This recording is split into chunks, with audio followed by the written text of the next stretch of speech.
Comment calcule-t-on les capacités de remboursement? Donc, il y a deux valeurs, ce qu'on appelle la capacité de remboursement optimale et la capacité de remboursement maximale. À quoi elle sert cette capacité-là? Elle sert à rembourser ce qu'on appelle les annuités. Donc, d'abord, savoir c'est quoi les annuités. Les annuités, ça vient de année, donc c'est le capital qu'on doit payer sur nos emprunts dans l'année et les intérêts qu'on doit payer sur nos emprunts dans l'année. Donc, on les appelle les intérêts à moyen long terme. Le capital payé sur les emprunts dans l'année, c'est les exigibles. C'est ce qu'on appelle les exigibles qu'on retrouve dans le passif à court terme du bilan. Donc, j'ai deux choix.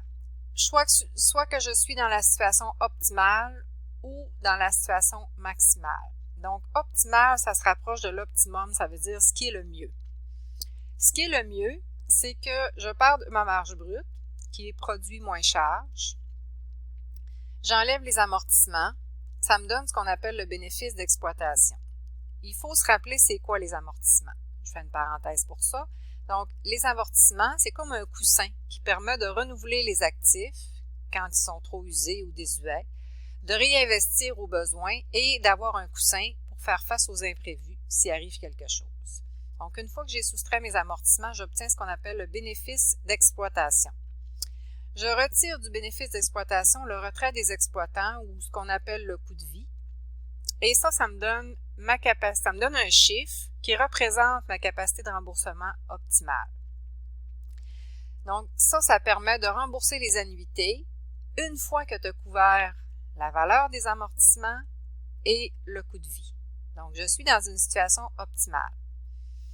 Si le montant que j'obtiens là ne me permet pas de rembourser mes annuités, alors il faut que je soustrais un montant pour arriver à une meilleure CDR. Donc, au lieu de soustraire mes amortissements, je prends ma marge brute et je n'enlève que le coût de vie. Je ne soustrais pas les amortissements, donc ça veut dire que le montant qui me reste ne couvre pas les amortissements, ne couvre que le coût de vie. Donc, ma CDR maximale, c'est la marge brute moins le coût de vie uniquement. Le montant que je vais obtenir suite à ça va me permettre aussi de faire rembourser mes annuités, mais seulement quand le coût de vie est couvert, je n'aurai pas le coussin des amortissements. Donc, c'est pour ça qu'on dit qu'on est dans la situation maximale qu'on peut aller. Généralement, l'emprunteur va utiliser uniquement la CDR maximale et ne tiendra pas compte du fait que vous devez vous ramasser un coussin pour faire face aux imprévus, pour réinvestir ou pour renouveler vos actifs. C'est pour ça qu'il faut être vigilant et viser une CDR optimale.